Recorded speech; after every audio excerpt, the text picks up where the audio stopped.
Hello students, अपने बात कर रहे हैं 10th क्लास सीबीएसई के साइंस पेपर का सॉल्यूशन। इसमें केमिस्ट्री का पार्ट लिया जा रहा है। पहला क्वेश्चन देखें केमिस्ट्री का क्या है।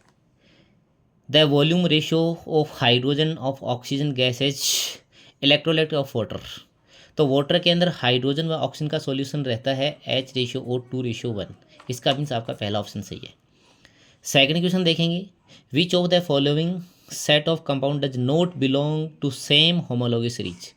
सेम होमोलॉगस में आपके पास ये क्या है, methane, butane, ethene, ethane, propane, propane, pentane. ये है आपके पास में ब्यूटीन, ब्यूटीन के साथ में पेंटेन। इसका मीन्स ऑप्शन संख्या ये है। अगला क्वेश्चन है 19 नंबर क्वेश्चन केमिस्ट्री के पोर्शन का। ये है आपके पास एम्फोथेरिक ऑक्साइड Al2O3। देखिए अगला क्वेश्चन क्या है, study of the following table, select the correct option क्या है। NaCl HCl प्लस NaOH से बनता है, बट ये बेसिक सॉल्ट नहीं है। नेचर ऑफ सॉल्ट बोला है ना, नेचर ऑफ सॉल्ट बेसिक नहीं, इसका मतलब पहला ठीक नहीं है। Na2CO3 H2CO3 प्लस NaOH से बनता है, बट ये नेचुरल सॉल्ट नेचुरल नहीं है।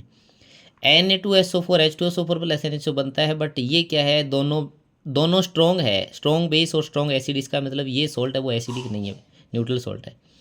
CH3COOH प्लस NaOH से मिलकर CH3COONA बनता है, ये क्या है, बेसिक सॉल्ट है। इसका मतलब ऑप्शन संख्या आपका डी सही है। Which of the following will not undergoes addition reaction. तो एडिशन में क्या है आपके पास में, ब्यूटीन, एथाइन और एथीन क्या है जाते हैं, बट डज नोट कहने का मतलब प्रोपेन है वो नहीं जाता है। अगला क्वेश्चन देखेंगे, ये कह रहा है 4 सॉल्यूशन है आपके पास में, नेमली एक है फ्रक्टोज, एक है एथेनॉल, एक है hydrochloric acid and sodium hydroxide. 4 separate beaker के अंदर लिए गए हैं। 1 बाई 1 से क्या किया, इलेक्ट्रिक करंट किया जाता है। कौन सी कंडीशन में क्या कह रहा है, बल्ब ग्लो होगा। तो एथेनॉल बल्ब ग्लो नहीं करता है, इसका मीन्स रॉन्ग है। फ्रक्टोज बल्ब ग्लो नहीं करेगा, फ्रक्टोज बल्ब ग्लो नहीं करेगा। Hydrochloric acid and sodium hydroxide क्या है, आयंस रिप्रेजेंट करेंगे। जैसे HCl है वो रिप्रेजेंट करेगा H प्लस और Cl माइनस। NaOH है वो करेगा क्या, Na प्लस कैटाइन करेगा, और OH क्या करने वाला है, या माइनस। इसका मीन्स ऑप्शन संख्या डी सही आपका। विच गैस इवॉल्व कर रहा है when magnesium metal react with very dilute HNO3।